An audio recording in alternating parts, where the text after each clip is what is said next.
What is going on, ladies and gentlemen? Welcome back. Today is going to be my first attempt at flying inverted in formation in real life.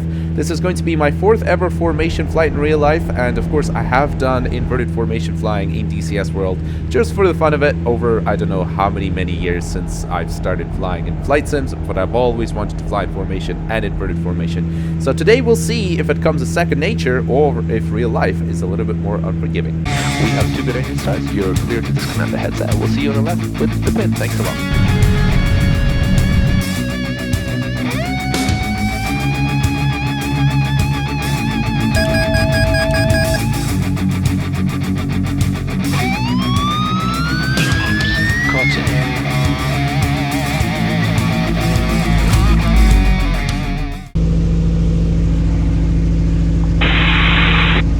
Alright, here we go. Takeoff. I am the lead aircraft in our Eagle formation today, flying the Christen Eagle II, which is the exact same airplane you've just seen in DCS World. Now, unfortunately, the one in DCS is nothing like the real thing, or at least not really like the real thing. Nowhere near as responsive, far more sluggish, and also in some ways more twitchy, which is not great when you're trying to fly close formation. Eagle formation, report approaching to Rimple. Report approaching to Rimple, Eagle formation.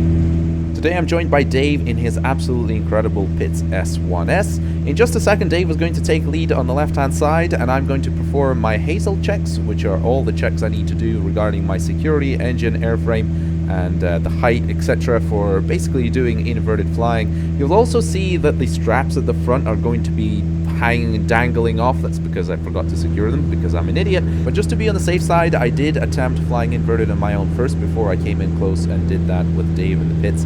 Because I wanted to make sure that the straps in the front were not going to impede, well, first of all, not going to hit the canopy, secondly, not impede the flight controls in any way. So they're absolutely fine. It's just a little bit annoying that they're there like that. I mean, I should have secured them before, but I forgot.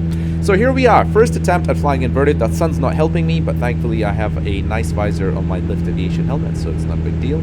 So you can see I'm below the plane now, trying to correct that, getting back onto the plane with the pits. And of course, the first thing I've noticed is that unlike the simulator, in the comfort of your armchair at home, when you're hanging upside down and all the blood is in your head, having that finite movement in your controls, your fingertip controls, is maybe not quite there yet for me. I definitely don't feel, I feel like my hands are made a little bit out of wood when I'm attempting this, so that's why I'm not getting too close. I could definitely feel that I don't have that finite control, unlike I can when I'm flying, you know, regularly, erect, giggity.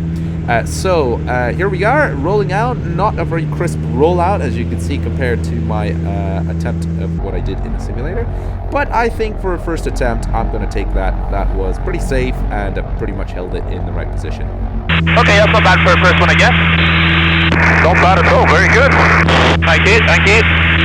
Alright, do you want to separate for now then, Dave? And we'll just do our own separate thing for a sec?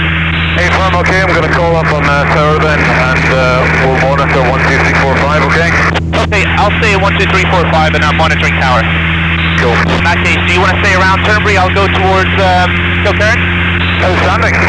Okay, alright, see you later. See you in touch, see ya.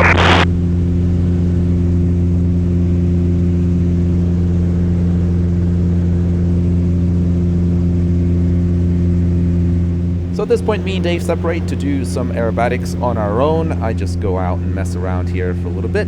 And I'm currently not able to do formation aerobatics because we haven't quite trained me up to that point. But we are getting closer and closer, so fingers crossed at some point in the not too distant future, you will see some videos of me doing my first ever formation loop and maybe a barrel roll and hopefully maybe some other things. And of course, I will be practicing that inverted formation flying, and I can tell you already in the next video, you'll see me attempt that again, and it was definitely a lot cleaner and a lot tidier.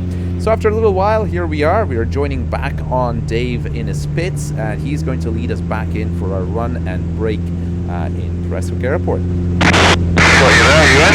Susan. Perfect, okay, so let's go back now for run and break when we want to go.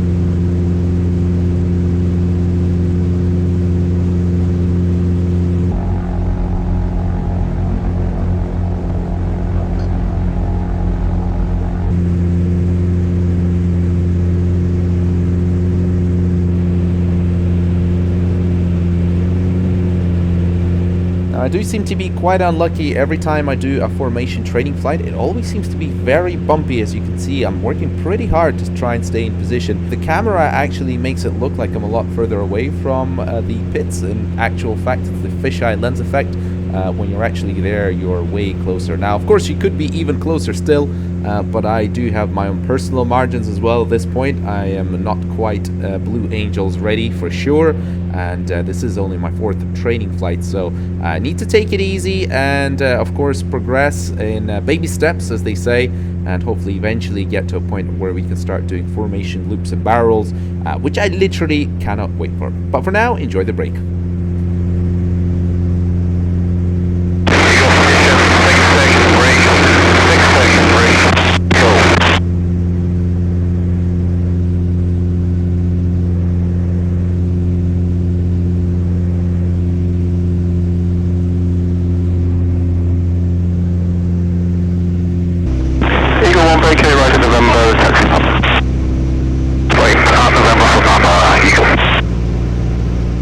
Well, I hope you enjoyed that video, folks. That was an incredibly fun sortie. For me, anything to do with formation flying, whether it be DCS or real life, for me, that's just the pinnacle of flying, and just being able to extract the most amount of precision from what you are capable of as a human out of your aircraft. I think there's just nothing even close to formation flying. So it makes me very, very jealous every time I see the Blue Angels or any other formation display teams fly in real life, because if I'm honest, I'm very jealous and I wish I was doing that one day. 2 speed and control. And before I go, I just want to say a huge thank you for anybody who has liked the video and potentially subscribed to the channel.